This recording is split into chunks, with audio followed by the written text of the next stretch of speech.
beneficial to any of the parties. Okay. So they would have nothing to lose by saying the truth. Okay, and two parties must abide by them.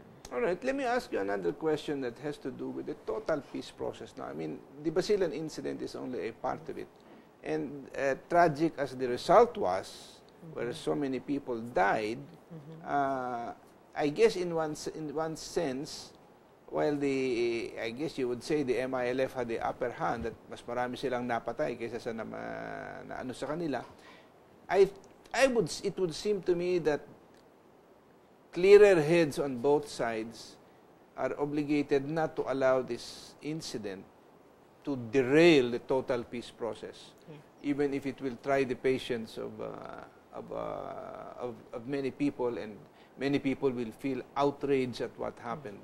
But the issue that I wanted to discuss with you is that I've also, for example, received quite a number of texts here from some of your fellow Tausugs, however, who consider themselves Filipino and are saying they don't want to have anything to do with the MILF.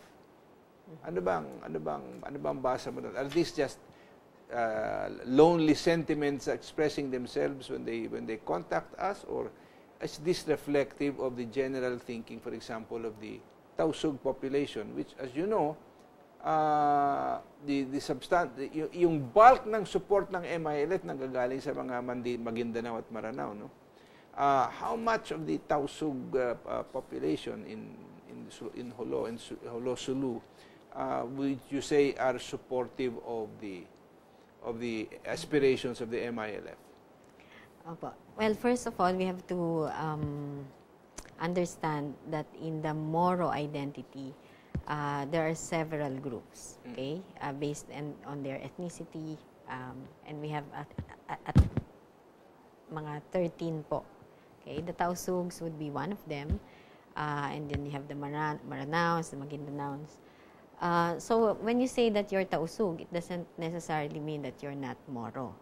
In fact, if you look at the history of the Moro struggle, when the MNLF was the one in the forefront of the struggle, many Tausugs, and even up to now, also supported that struggle. Maybe because it was the Tausug who was on top of it. Yes, probably. But okay. The MNLF also had support from the Maguindanaons and the Maranaos. But how are they going to deal with that now? We already have a peace treaty with the agreement, with the Tripoli agreement with the MNLF. Now we're trying to create another peace agreement with the MILF that has little to do with. This thing was also supported by the OIC, yung MNLF agreement, no? Yeah. So ano ito? Basta tabi na lang yun? Yeah, it's not very accurate, sir, to say that the present peace process has nothing to do with the process with the MNLF. In fact, even the MNLF would say that that process was not exactly perfect. No? Granted. And that the autonomy that was that we got from that process did not really resolve the Bangsamoro question. That's why, had it resolved that issue... But whose fault is it that it did not, though? Is this something that's the fault of the government or the MNLF? Or maybe a shared responsibility? You know, I remember a time when we had the Mindanao Symposium. This was still during the time of President Ramos. No? And we invited people from the MILF and the MNLF to come and send a representative. And both of them sent their vice chairman. So I had Bong, and then I had Monerba Junaid on the part of the MILF. At that time, we were both a vice chairman. No? Si Bong Parcasio was sa MNLF, and Monerba Junaid was the MILF. And we had a rather unusual statement that was admitted openly by Bong Parcasio. He said, you know, we do not know what happened to the 900 million that the government gave us. Open. I think the agreement itself is flawed. Like, for example, you have an autonomous region that does not really enjoy autonomy. Like every year, the armed regional government would go to Congress and defend its budget. Okay? Mas autonomous pa po ang mga barangay natin, which automatically gets its share in the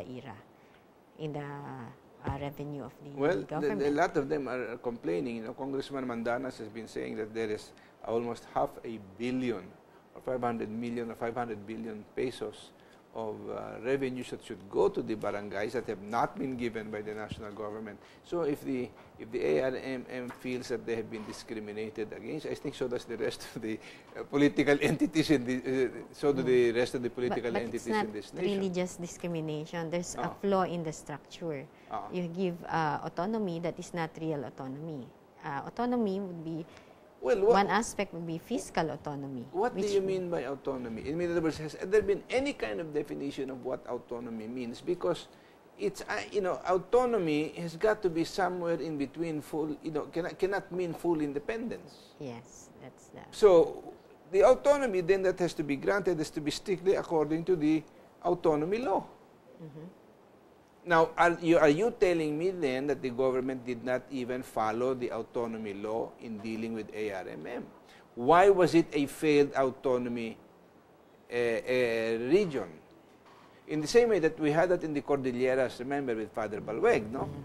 And that also became a failed experiment. Now, the question is, has anybody made a real analysis of why it failed? And with, objectively, not a politically biased assessment. Well, there have been researches on that.